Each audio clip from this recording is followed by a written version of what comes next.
Hello again, ganda ka-chika lights. Kumusta po kayo mga ka-chika? Heto na naman po tayo para sa ating panibagong showbiz update. Mr. Coco Martin, hinamon nga po ito si Mr. Aljor Abrenica.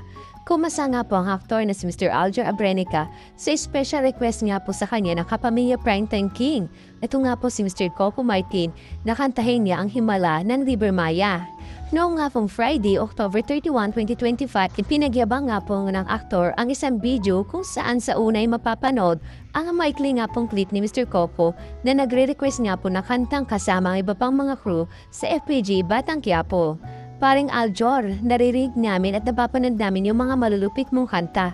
Baka naman pwede kami mag-request sa iyo. Sana kantahin mo naman yung Himala by River Maya, saad nga po ni Mr. Coco Martin na nakangiti. Agad naman po tumalima ang celebritydad at tinupad nga po ang song cover request ng Say Less at Wish Come True naman ang tugon ni Mr. Aljor sa naturang request ng kapwa nga po niyang aktor. Mapapansin naman po sa video na buong pusong kinanta nga po ng aktor ang original song ng River Maya. Talaga naman pong on point ang tono sa nagiging online sensation ni Mr. Aljor at agad na nga po umani ito ng samot-saring komento mula po sa mga netizen ang kanyang song Redemption. I don't know where the hate is coming from, pero his voice is on point naman dito. Let's just support each one of us kung saka larangan nga po feel natin mga venture. Saad nga po ng isang netizen na nabasa po natin na komento. Comment naman po ng isa, tenor pala boses mo, Sir Aljor, tinator, di joke lang.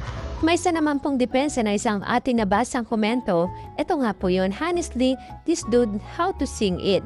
It's just that a lot of people hate him because of what he's done in the past. Samantala, nakakabilib nga po itong si Miss AC Bonifacio dahil nga po sasabak nga po sa K-pop movie. Makakasama nga po ang Filipino-Canadian actress na si Miss AC Bonifacio sa bigating K-pop trailer film na Perfect Girl. Nilabas nga po ng Hollywood online entertainment site na deadline ang cast ng nasabing pelikula.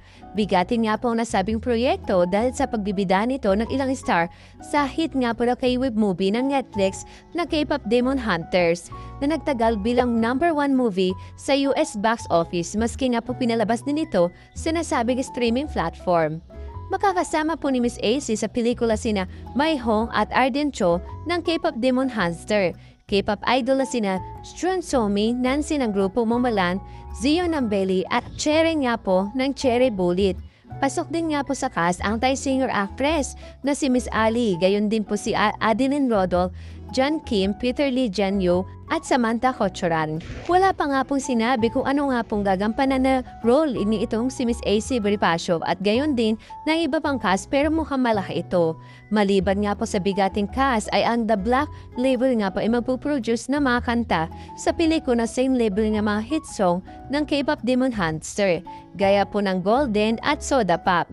Ayon pa nga po sa deadline, para raw itong pinagsamang mga pelikula na Scream at Black Swan na tungkol nga po sa isang K-pop supergroup na naghahanda ng kanilang debut. Sa istorya nga po, may natitira pang 4 spot bago mabuo ang grupo pero last minute ay may isang bagong girl na papasok at doon nga magsisimula ang mga nakakatakot na pangyayari sa bawat trainee. Wala pong sinabi kung kailan ito papalabas pero nagsimula na po ang filming nito sa Thailand last week na mula nga po sa direksyon ni Hong Won-ki. Kaya po lahat po ng mga fans ni Miss AC Bonifacio ay super excited na po para sa dalaga. Samantala, dumako naman po tayo sa update natin about nga po kay Miss Catherine Bernardo. Mukha nga pong hindi lang si Mr. Daniel Padilla ang masaya sa pagsiselebrate nga po ng Halloween dahil ka-join nga nito ang napapabalitang bagong girlfriend na si Miss Kyla Estrada. Usap-usapan din po kasi ngayon sa online na hindi raw po nagpatalo ang ex-girlfriend ni Mr. Daniel Padilla na si Miss Catherine Bernardo.